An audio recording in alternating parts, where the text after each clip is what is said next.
1, 2, 3. Click! Tunog ng camera matapos kong mag-post para sa isang photoshoot habang suot ang isang black sports bra at white jeans na parehong may tatak na Victoria's Secret. Bravo, my lady! You are so beautiful! Nakangiting saad ng isang babaeng manager din at siya ang magiging manager ko. Napangiti ako. Kanina lang ay kabado ako nang pagbuksan na ako ni Chase ng pinto sa harap ng company. Even I'm excited, it's still my first day. Okay, next. Agad naman akong pumasok sa dressing room nang sumigaw siya. Ngayon isang oversized white t-shirt naman ang isusuot ko habang ang tanging panloob ko lang ay ang black lingerie.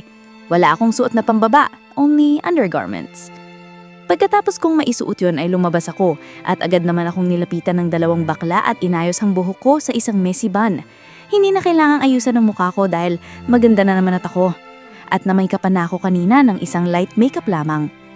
Goals, stand here and pose whatever you want. Hiniyaan na ako ng manager na mag-post ng kung ano-ano dahil bumabagay na gaw naman sa akin. Madami ding ibang models ang nakatingin sa akin na yon. At kung hindi ako nagkakamali, mas namamayanin sa mata nila ang inggit. I also saw Chase na nakaupo sa isang vacant seat na malapit sa amin. Hindi ko din alam kung paano siya nakapasok, pero habang nagpo-posing ako kanina, ay nakita ko na lang siyang nakaupo at mariing nakatingin sa akin na ikinailan ko. Hindi din alintana ang pagsulyap sa kanya ng ilang mga kababaihan dito, and most of them is from different countries. Ako lang ata Pinoy dito. Sige, ilalaban ko ang Pilipinas. Wait, can you make your face a little bit seducible? Napakagat-labing naman ako sa sinabi ng manager sa akin. Good job! Yes, like that, lady! Nagtataka naman akong tumingin sa kanya nang bigla siyang sumigaw. Just look at the camera and bite your lips. Ginawa ko naman ang sinabi niya. Bahagya kong itinaas ang isang paa ko sa upuan na malapit sa akin. At dahil sa nakataas ng bahagya ang tuhod ko, ay itinukod ko doon ng kamay ko kasabay ng mudok muka while I'm biting my lips. Damn! Lumalabas ang panty ko! Nakailang shots din sila at medyo nahirapan ako sa mga pagpuposing. Huling isa, milady! Inilagay ko ang dalawang kamay ko sa magkabilang laylayan ng aking damit at bahagya itong itinaas hanggang sa itaas ng puson ko, reason para makita ang suot kong underwear. Hindi ko din nagawang mahiya. Nakatayo ako ng straight at bahagya ko ding ipinaghiwalay ang aking mga paa. I also put fears in my face at iniwang ko ang aking mga labi. Get that one, perfect! Lihim akong napangiti dahil sa sunod-sunod na pagpupuri sa akin. Nagulat na lang ako nang agad akong inalayan ni Chase sa pagbaba sa mini-stage na kinukuhanan nila ng picture sa akin. Chase, what are you doing? Napasinghap ako nang marahas niyang inayos at hinila pababa ang damit ko. You should stop modeling. Napatingin naman ako sa ibang tao na nagtataka na nakatingin sa amin. Is he your boyfriend, Danica? Agad akong napailing sa tanong ni manager. Isa siyang bakla. Paano nakarating agad si Chase sa pwesto ko? No, he's my driver! Naramdanan ko naman ang pag-alis ng kamay ni Chase na nasa damit ko pa pala. Namamangha naman siyang tumingin kay Chase. Oh, you are so handsome and hot, mister! Habang sinusuyod pababa ang katawan ni Chase, he's wearing a plain white t-shirt and black jeans na bumagay sa kanya at hindi talaga mapagkakamelang driver ko lang. Chase, baritonong sagot naman nito. Meron kang potensyal na maging isang modelo din sa halip na maging isang driver. Modeling is not my thing. Tahimik naman akong nakikinig sa kanila. Kung susumahin, bagay na bagay si Chase bilang maging isang modelo. Damn, he's hot and handsome too. Kaya nga siguro kanina pa nakatingin sa kanya ng ibang babae dito. Okay. Aminado akong hot at gwapo siya pero hindi ko type. Kanina pa nangangawit ang paa ko dahil sa may kataasang heels ang suot ko. Umuntungin ako sa kalapit na dressing room at pimalitan ng damit ko ng suot ko din papunta dito kanina. Pagkatapos ay lumabas na din ako at nabungaran ko pa din na nag-uusap sila Chase at si manager.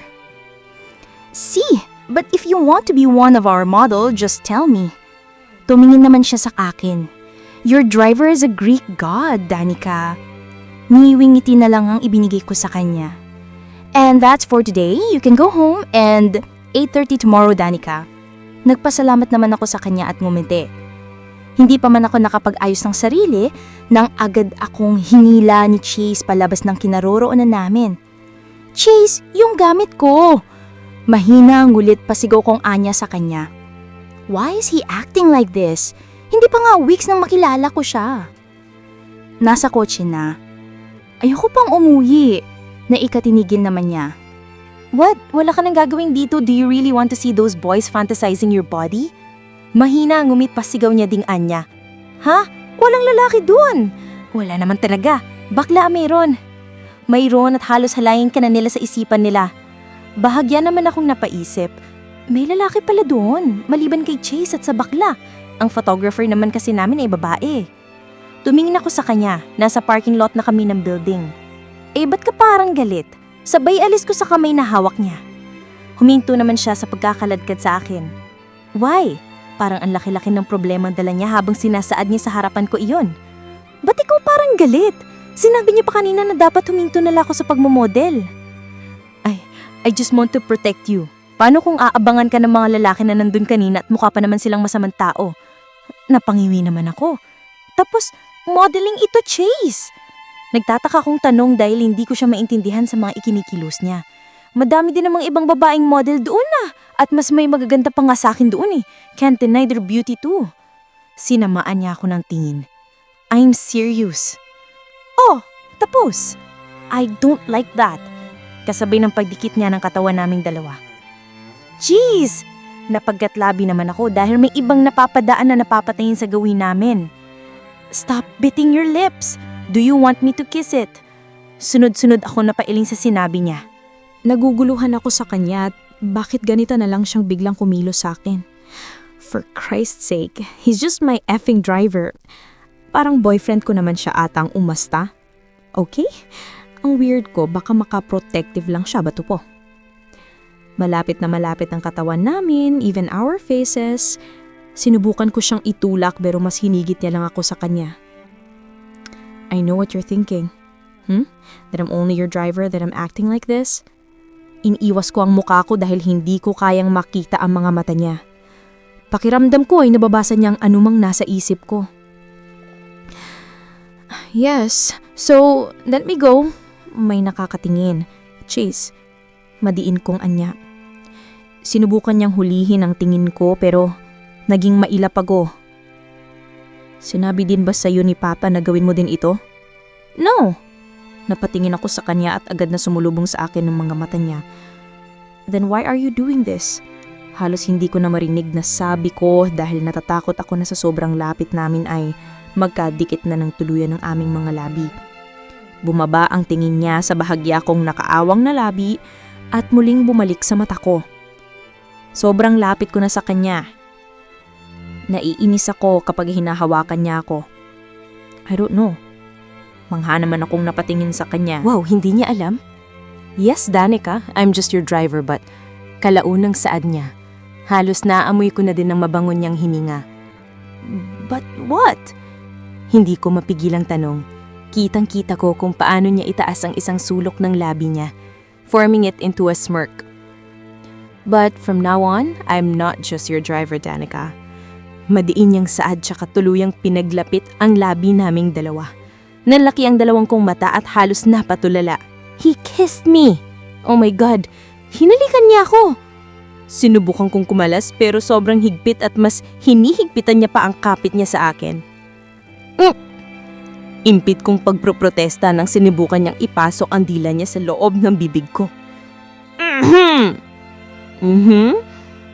Rinig ko namang daing niya dahil sa pinaghahampas ko na siya.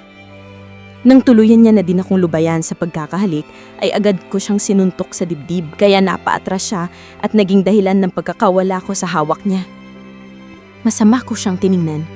Mabuti talaga at walang napapadaan sa parking lot na madaming tao, kundi malalagot talaga sa akin itong si Chase at baka matanggay ko pa siya sa trabaho. At ano sa tingin mo ang ginawa mo, Chase?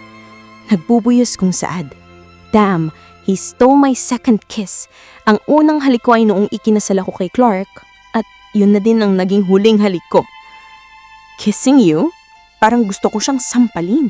Hindi niya ako rinerespeto bilang amo niya at maging ang pagrespeto sa aking pagkababae. Gusto mo bang tanggalan kita ng trabaho, ha? Tinaasan niya lang ako ng kilay at tumalikod sa akin. Tuli-tuli lamang siya sa paglalakad na parang walang nangyari at wala naman akong choice kundi ang sundan siya. Hanggang sa natanaw ko na ang sasakyan namin. Masamang tingin na ipukol ko sa likod niya. Get in. Parang walang lang nasaad niya. Hindi ko mawari kung ano ang totoong ugali ni Chase. Napaka-bipolar niya masyado. Padabog akong pumasok sa front seat at pagsulyap ko sa likod ay nandoon na din nga ang mga gamit ko. Puno ang backseat ng gamit ko kaya dito ako umupo. Sana hindi ako nagdala ng madaming damit. Put your seatbelt.